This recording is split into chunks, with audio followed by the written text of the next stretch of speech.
Today's guest is a legend. Joining me now, it's Jim Olson, longtime KX news guy. Everybody knows you, Jim. What did it mean for you to work in local news in the Minot area for so many years?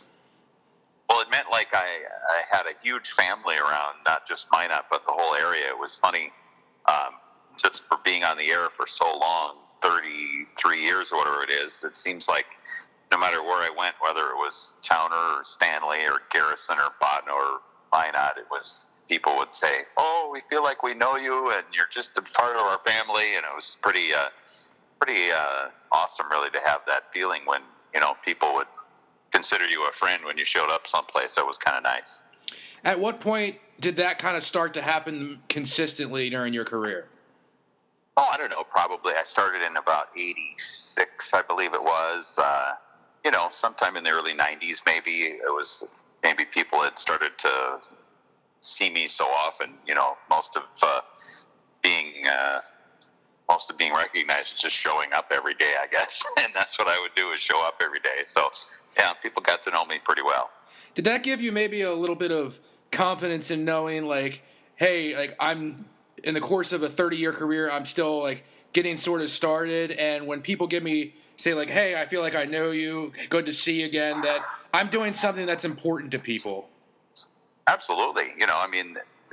They consider you as one of their family members in many cases, and they just come to trust you. And as long as you deliver reasonable and reliable and consistent information to them, and that's entertaining in some way, they're going to continue that relationship with you, I think. I want to ask you about possibly one of the biggest events that you've had to cover here in Minot was, of course, the 2011 flood. Just KX was on the air for an open-ended, indeterminate amount of time, just always fielding so many updates. What was that like? We always talk about ever-evolving situations in news, and that was a pretty big one for this area. Yeah, that was pretty crazy. I mean, as far as being on the air, we were 24/7 just news coverage for 171 hours, I think it was. It was 8 days, essentially. And that started as soon as we realized how bad it was going to be. I mean, just to give you a tiny history of it, it had gotten pretty bad close to Memorial Day, and then it went, that subsided, and it looked like maybe we had avoided the worst part. And then stuff went on in the beginning of June, and then I remember on Father's Day of that year, it was a Sunday, obviously, I finally just drove up to Canada to see for myself what was going on, and I talked to a guy who was with the Saskatchewan Watershed Authority up there, and learned that there was a lot more water still coming. And what I saw with my own eyes was pretty amazing, and people were shocked at the video when it ran on the air that day.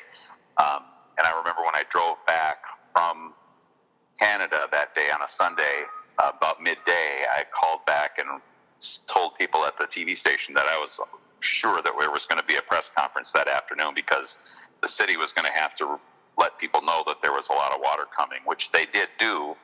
And then Monday morning, the next day, I got a call from the guy who I had talked to up in Canada, and he informed me that the numbers were actually going to be even quite a bit higher than what he had told me the day before as far as the releases of water, and it was going to be too much for our dike system to handle, even the emergency dikes that have been built. And so I remember I went on the air, and I think it was about 9:15 on Monday morning, and reported that and said that Minot was going to be flooding.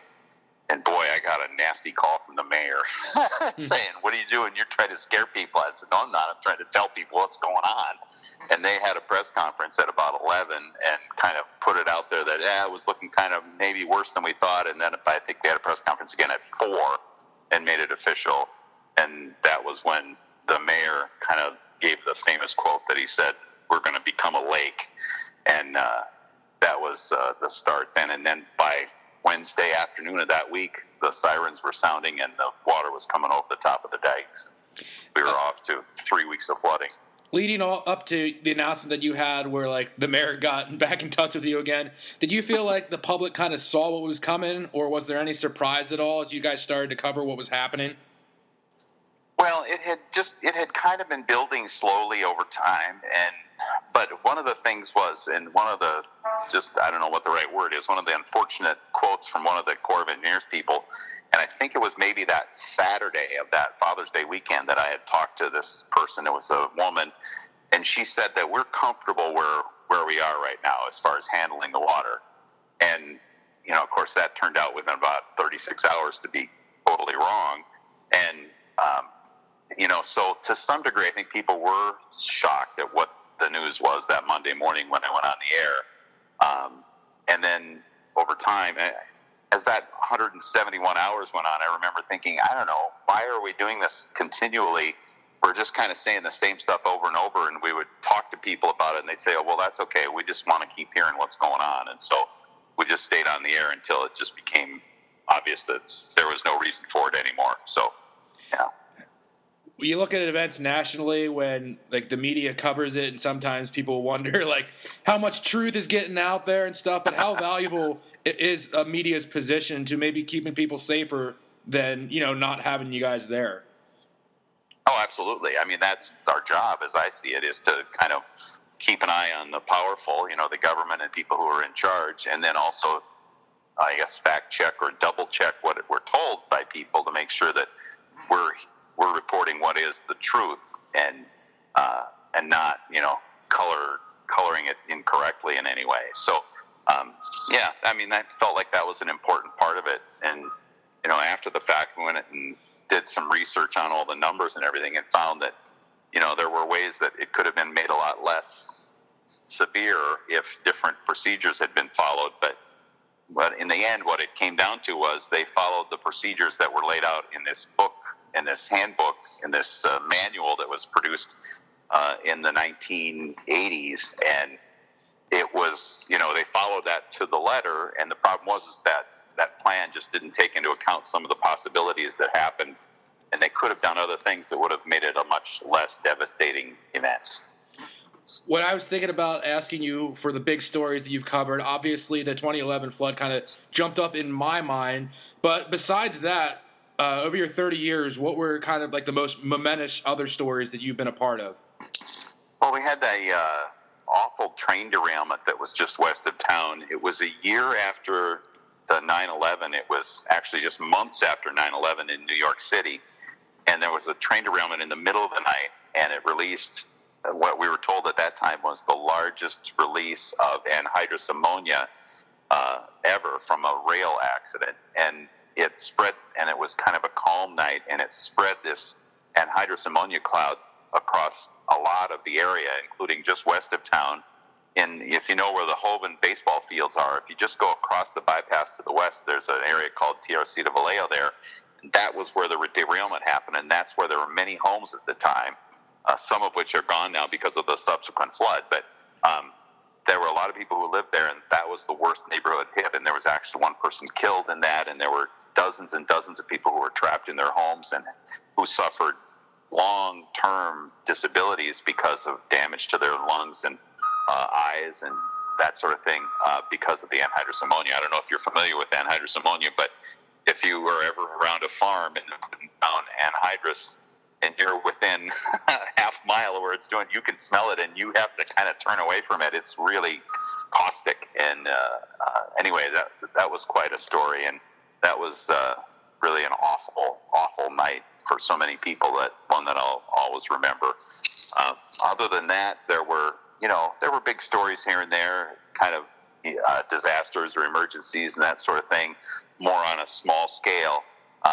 But the things that I remember the most that really stick in my mind, other than maybe the flood, are the stories that I did with just regular people. And that would be from towns and farms and cities all over the area. And because we live in this place of North Dakota where there's not a lot of quote unquote hard news, there's not a lot of murders and things like that make the news in big cities, we kind of go out and find things that are happening that are of interest to people.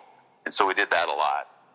And just one little anecdote I can tell you is that I went to, I don't know how many dozens, I wish I would have kept track, I'm sure there's in the hundreds of various farmyards around the area to do stories with farmers. And almost every one, I'd get out of my car and there would be at least one, usually 2 or 3 dogs that would come running at me like they were going to kill me. And as soon as they got near me, they'd stop and I'd pet, and pretty soon they'd be lying on their backs, let me scratch their belly. So it was always fun to get to know the dogs at all of the farmyards too as time went by. Yeah, I was gonna follow up. You kind of answered it though about the good news stuff, but there you go. Yeah. Because I think it provides a better segue of asking of how cool was it to work with your sons, Perry and Tim? Great. Yeah, it was great fun. And, my daughter, Carolyn, also. I knew I was going to miss one in the coaching tree. Yeah, so I have 3 kids, and they all work for me at some point in time. It's kind of like the master class in nepotism there, I guess. But they all did their jobs well, and it was a lot of fun.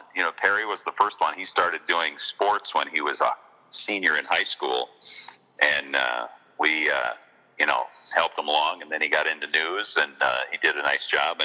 And Carolyn, then my daughter, also kind of got started as she was finishing high school, getting into college. And Perry was the morning news anchor for several years on KX with Joe Goldaddy for a long time. A lot of people remember the two of them.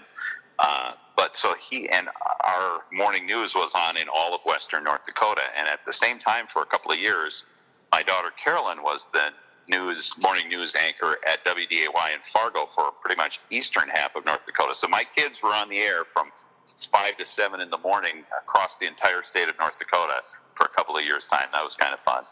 And nowadays, Tim still works for KX down in Bismarck. He's the assistant news director. He was the morning news guy for a long time, and he did sports. He did it all, too. So, yeah, it's been a lot of fun doing that. So, with the way that you were working, though, could you consistently, watch them every morning?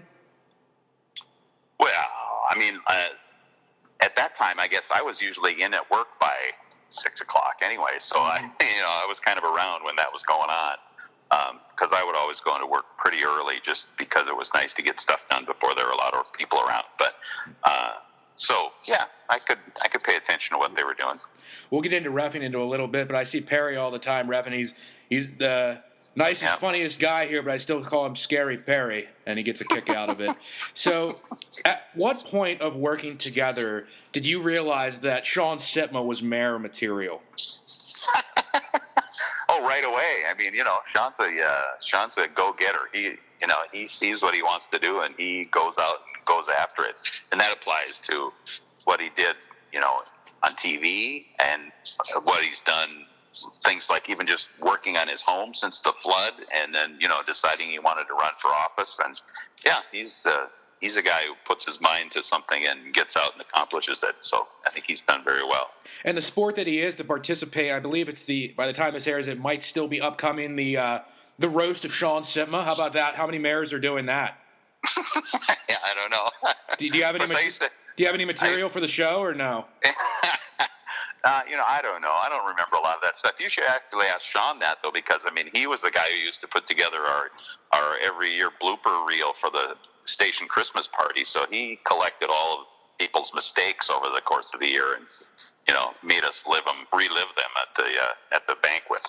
Oh, that's fantastic and nice on Shaun's part, huh? Yeah, need somebody get even with him, I guess. Yeah. Absolutely. So when you talk about the traditional powers of KX between you, Tom Schrader, and Mike Elm, who's the funniest guy?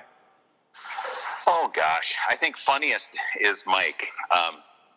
Mike has an amazing talent for saying something quick and witty in a moment's notice. We would have that crosstalk time, the 3-shot, whatever you want to call it, at the beginning or the end of the sports.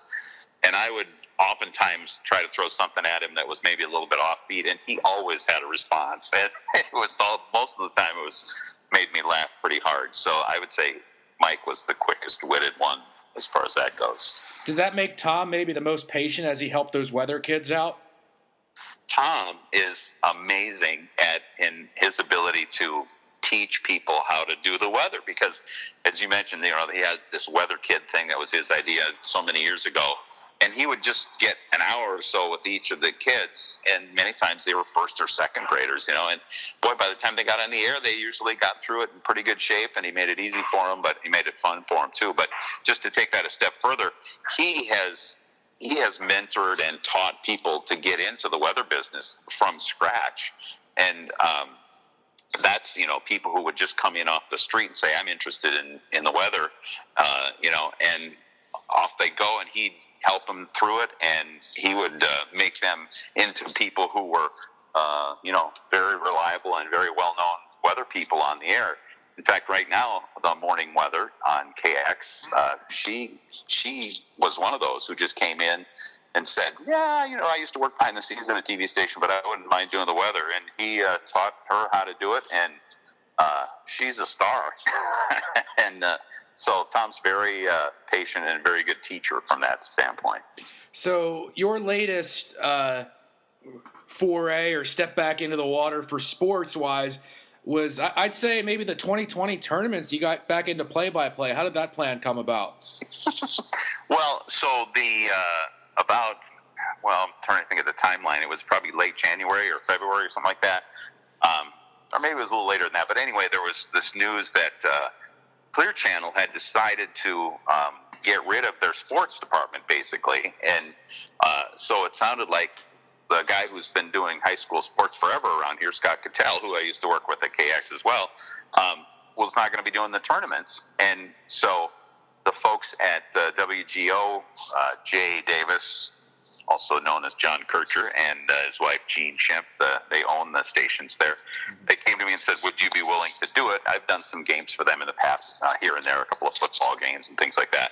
And I said, yeah, I guess since Scott's not going to be doing it, I will. And then in the interim, so they went ahead and made the arrangements, did the sale of the whole thing to sponsors.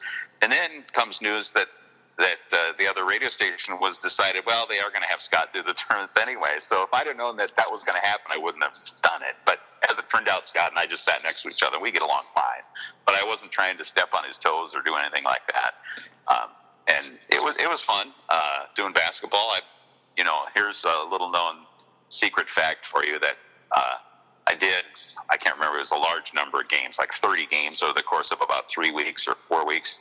And that probably quadrupled the number of basketball play-by-play games I had ever done on the radio in my life. So it was, there you go. It was not like I was a big, veteran of doing basketball play-by-play. But since I was a hockey guy growing up, I did lots and lots of hockey games over my years. What was like the biggest hockey game or other assignment besides obviously the year 2020? Well, hockey was doing the state tournament in Minnesota, so that was at the Met Center in Minneapolis, out by Old Metropolitan Stadium.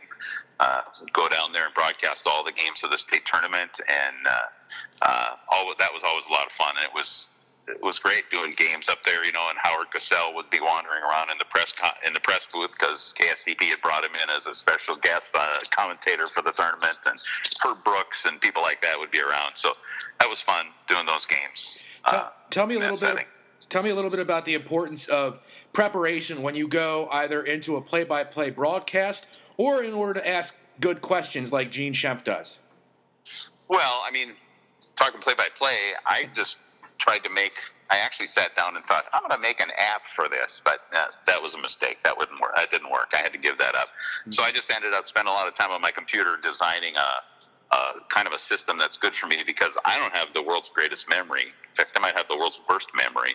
And so it's not like I can memorize everybody. So I had to come up with a system where I could see who the players were quickly, easily, know who was on the court and who was, and just get to know some of the best or some of the most important players, who touched the ball a lot.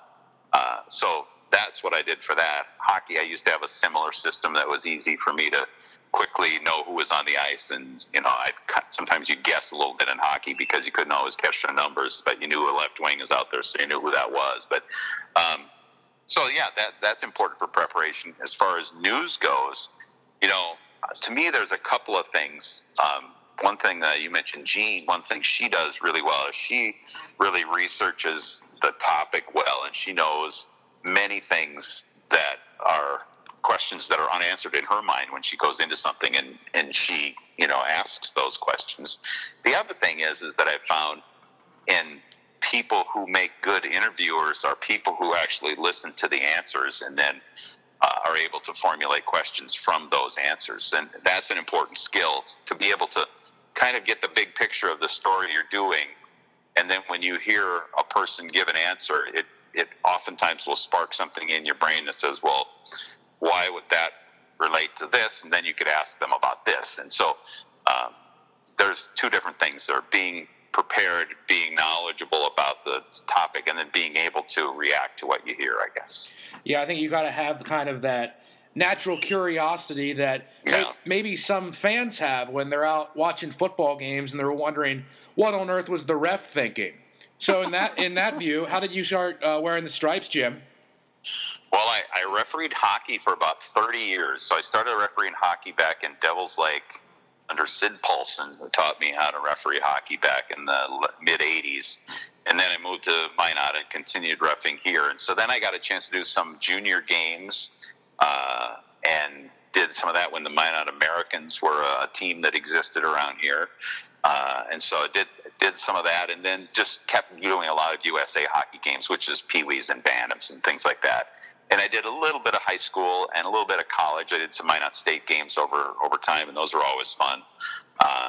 And so I did about 30 years of reffing hockey, and then I gave that up when I broke my wrist one year. Actually, I think I broke it twice, and that's from falling. So I thought maybe that was a clue that maybe I should stop doing that. So I quit that, and then my son Perry schedules football refs. No, he wasn't scheduling, but he was into football reffing. He said, we need football refs. Why don't you come do that? So I said, okay, I'll do that. So I've done 4 seasons of basketball. And then a couple of years ago, Perry schedules for basketball. And he said, we need more guys. You got to ref basketball. So I said, okay. So I've done a couple of years of basketball now, too, including my one and only varsity game last year. And I'll just say, if I rank them all, hockey came to me easy because I played hockey. And so reffing wasn't a big deal. I could skate and everything. So hockey was pretty easy. Football, I really like doing because, honestly, it's pretty easy. I'm usually the umpire, which is the guy standing by the linebackers, and so I just watch the offensive and defensive lines, and that's all I got to do is just watch those guys. And then you rest for 25 seconds, and then you watch them again for 5 seconds. So anyway, that's a fun job.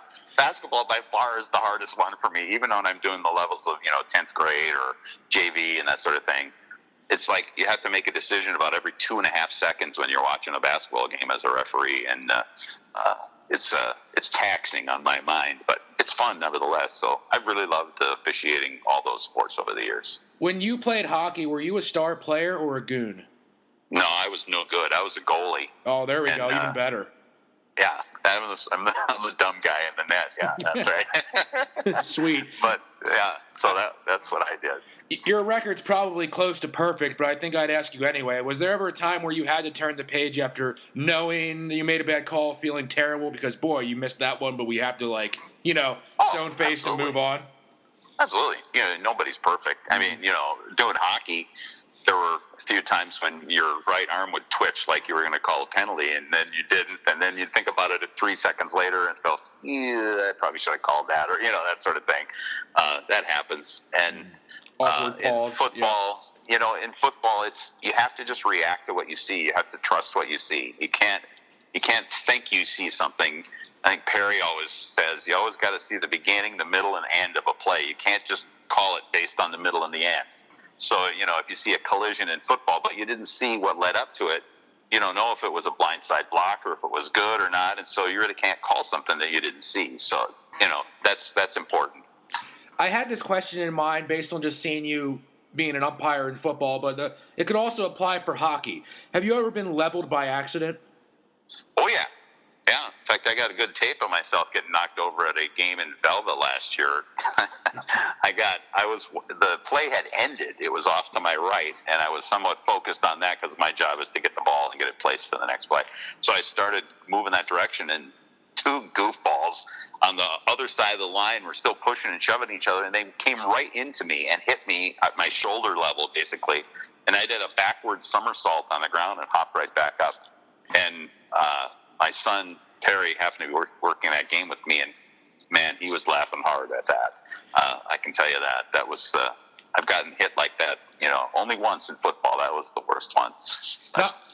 Let me tell you one more quick story about how much Perry likes to make fun of me, and that is I told you I've done 1 varsity basketball game. That was a DLB game, and I think they were playing South Prairie, if I remember right, last year, boys game, and I did it with Perry, my son, and Charlie Moore, who was my son-in-law. So the 3 of us were doing the game. And wouldn't you know that, the hardest block charge call ever seen to man happens right in my area. I got to make the call, and I put my hand up, blow the whistle, and I'm thinking about it, and I'm deciding it's a charge. So I'm making the signal and sending it the other way, and it's a call that's going against DLB, and Perry happens to be standing right in front of their bench, and they kind of go, and Perry says, yeah, he says, but can't you just see the wheels in his head turning? Which is exactly what was going on. I was trying to say, let's see, what did I see? But we looked at it and decided it was a good call. So lucky. I just got lucky. It's a 50-50 thing. Lightheartedly enough, not to get anybody seriously upset or anything, but any of these times where you get leveled, do you think you contribute that to your bad memory you have today? That could be much the truth, yeah. That's a good excuse. I like that, actually, yeah. All That's right, a good there idea. you go. You'll have to use it then. All right, so your time at KX wraps up, okay? And obviously, like, people told you, boy, I feel like I know you over and over again throughout all the years. But when it came to an end, to see, like, all the support, maybe calls, messages, social media shares, what was it like seeing what you've meant to the Minot community as you look back on it now?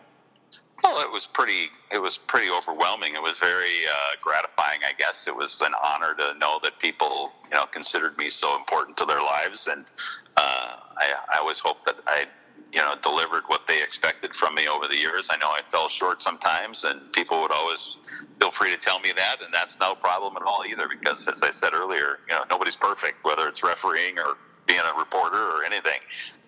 You just do the best you can and keep going. And yeah, it meant a lot to have a big outpouring of good wishes and support when it was time for me to say goodbye. Mm-hmm. Speaking of something that might be close to perfect in your mind, tell me how amazing it is down there in Melbourne Beach, Florida. I wish I was there right now. No, actually, it's very beautiful here in North Dakota. But we do have a place in Melbourne that we go to, and we were there in May and June of this year, or parts of those 2 months. And but we're not there now in the summertime, and especially it's kind of hurricane season, so we just kind of stay and let it try to survive whatever might come that direction. But it's a wonderful spot down there, and it's about 30 miles south of Cape Canaveral, so it's on the ocean, and we're just a few steps from the ocean, and not too far from the river on the other side. So it's a lot of water time, which I like a lot. Yeah, I grew up in a boating family. We like to get down to Florida when we can, and you got to make the drive down to the Keys if you haven't already.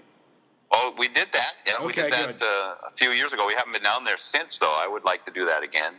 And we want to get to the west side, too. We know some people over there. We got a lot of plans for this coming winter.